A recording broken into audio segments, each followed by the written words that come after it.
This is Crystal Fenn from MedPage Today. I'm talking today with Dr. James Jollis from Duke University Medical Center about a system for coordinating care for heart attack patients, which was reported today at the American Heart Association meeting. These kind of coordinating systems are already used for trauma patients. Why do you think it's taken so long to get systems going for heart attack? I think it has to do with the lack of national leadership at a federal level for emergency care. That the Federal Emergency Medical System Office is with the National Highway Transportation Safety Administration, and they're all about car accidents. And we know in our state nationally, deaths from MI is 3 times as common as motor vehicle accidents. So there really hasn't been the leadership or focus at the federal level. Because of that, it falls to the state level, and a lot of these certifications, standards, etc. really vary by state to state. How generalizable might these findings be to other areas?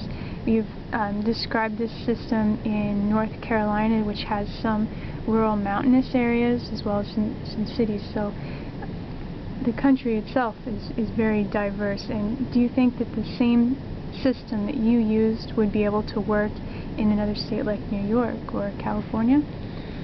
So that's exactly the point of our system, is we have a lot of flexibility in place. We took each region, we went to the leadership there, the facilities there, and we allowed them to taper their plan around what resources were available.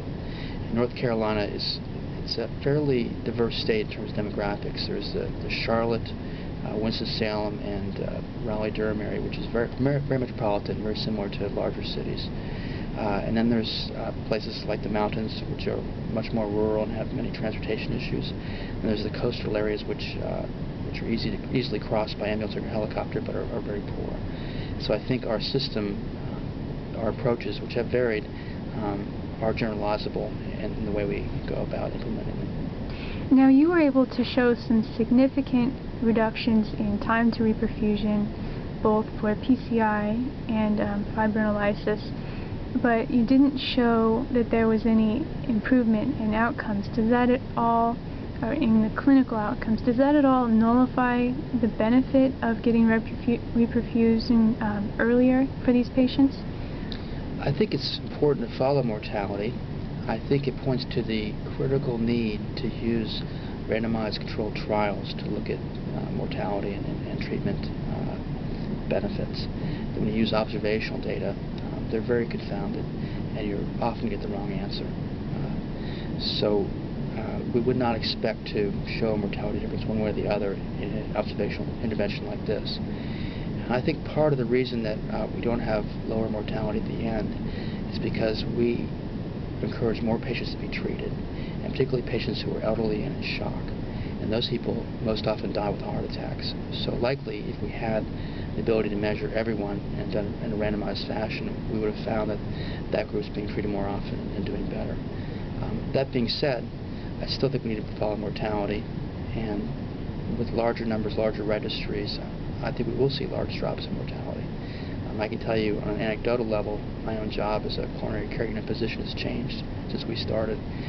That when I used to be in the coronary care unit, patients would be there 5 days. They'd have complications, heart failure, VTAC, blown mitral valves. Now they leave the hospital in 3 days, and they get treated this quickly, and they don't have the complications. So now my job as a coronary care unit physician is actually taking care of people with pneumonias, renal failure, and other medical problems, because the heart attack patients are no longer there. They're moving through very quickly.